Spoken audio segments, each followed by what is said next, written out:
Have you ever felt like the stock market is just one giant, incredibly confusing dating app? I mean, you're swiping through companies, and all you get are these bizarre stats like PE, PB, EV/EBITDA. It feels like trying to judge a potential partner based on their credit score and their astrological sign. It's awkward. So today, we're going to become fluent in the language of these financial dating profiles. Because let's be honest, that is the multi-billion-dollar question, isn't it? You see a company that looks amazing on paper. It's got a great product, flashy headlines, but is it a true catch, a hidden gem you can commit to long-term? Or is it a total catfish, just waiting to ghost you and take all your money? Well, financial multiples are your first essential background check to find out. So, what even are these things? Simply put, multiples are just a way of checking relative value. You're not trying to find a company's one true perfect price. Nope. You're just putting its profile right next to other similar profiles and asking, hey, compared to its friends in the same industry, is this company cheap, expensive, or kind of average? It's basically the financial version of asking if your date is hot for an accountant. All right, let's start with the basics. This is the stuff you see right on the main profile page. These are the quick glance ratios that give you that instant first impression. Think of them like the profile picture, the bio, and the job title. They definitely don't tell you the whole story, but they absolutely help you decide whether to swipe left or right. First up, we've got the most famous one of all, the PE ratio. This is the ultimate, so what do you do for a living question, but translated into finance. It tells you exactly how much you're paying for one single dollar of a company's profits. So a PE of 20, that means you're paying $20 for every $1 that company earns in a year. It's the first thing almost everyone looks at. But here's where the PE ratio gets a little tricky. It can send completely mixed signals.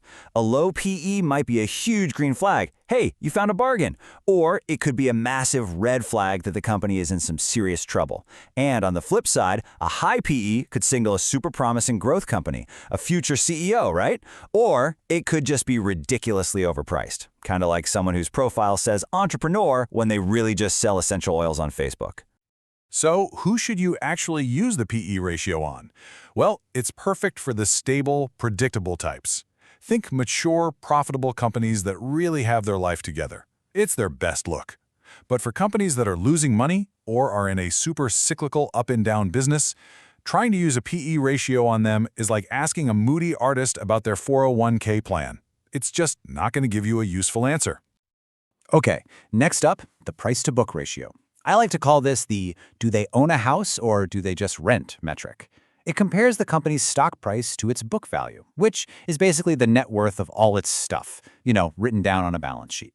It's a reality check. Are they all talk or do they have some actual physical assets to their name?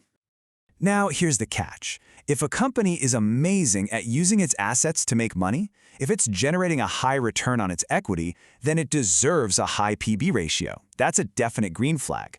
But for a tech company or a media company, their real value is in their code, their brand, their ideas, stuff that doesn't show up on a balance sheet. Using PB for them is like judging a comedian by how many filing cabinets they own. It is completely useless. So yeah, PB is pretty picky about its type. It loves asset-heavy businesses. We're talking banks, insurance companies, big industrial firms, the kind of companies that own big, expensive, physical things. But for anyone whose value is mostly in their brain or their brand, PB just doesn't get it. Swipe left.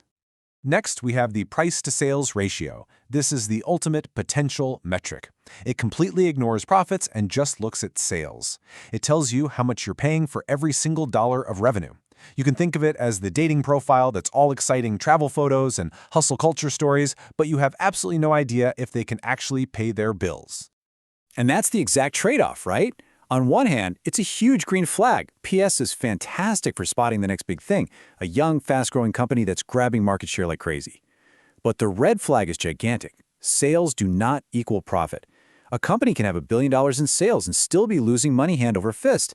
It's the classic fun date, but probably a terrible long-term partner scenario. So what's the perfect match for the PS ratio? Easy. Early-stage, high-growth companies. We're talking about those cool tech startups that aren't profitable yet because they're pouring every penny back into growth. But if you try to use this on a low-margin business, like a grocery store, you are setting yourself up for some serious financial heartbreak. All right, you've had the first date. You're intrigued. Now it's time to get serious. These next multiples are the deep dive. This is the full background check you run before you even think about introducing them to your parents. They're a little more complex, sure, but they give you a much, much clearer picture. So, meet EV/EBITDA. I know, it sounds complicated, but just think of it as the P to E ratio's more professional cousin. It looks at the entire company's value, and that includes its debt, and compares it to its core operational earnings. It strips away all the weird accounting and tax stuff to get a cleaner look at how the actual business is doing. This is like asking for their full financial statement, not just their latest pay stub. The big green flag here is that it lets you compare companies more fairly, even if one is loaded with debt and the other isn't. But the red flag is subtle and really dangerous. See, EBITDA stands for earnings before interest, taxes, depreciation, and amortization. It conveniently ignores the money a company has to spend on new equipment and upgrades just to stay in business. It's like your date telling you their gross salary but forgetting to mention their crippling student loans and car payments. It can look deceptively attractive.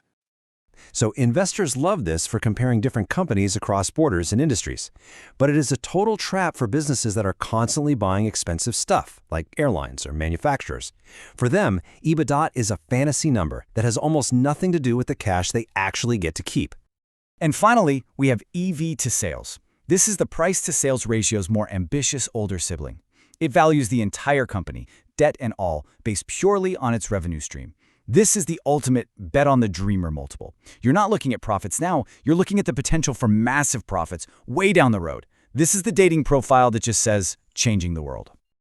Now, the green flag is pretty obvious. It's perfect for those visionary, high-growth companies where profits are still a distant dream. But the red flag is that you might be paying for pure, unadulterated hope. A high EV/sales ratio better be backed by a really clear path to insane future profit margins. Otherwise, you're not investing, you're just funding someone's expensive hobby. So this multiple is made for the darlings of the growth world, companies with a killer product that aren't profitable yet, but it demands a huge leap of faith. You better believe they can not only grow, but eventually become incredibly profitable to justify that price tag. Okay, so you know the players, you know the stats they like to put on their profiles, but just knowing the numbers isn't enough. If you want to avoid getting played, you have to follow the rules of smart financial dating. Here they are. 1.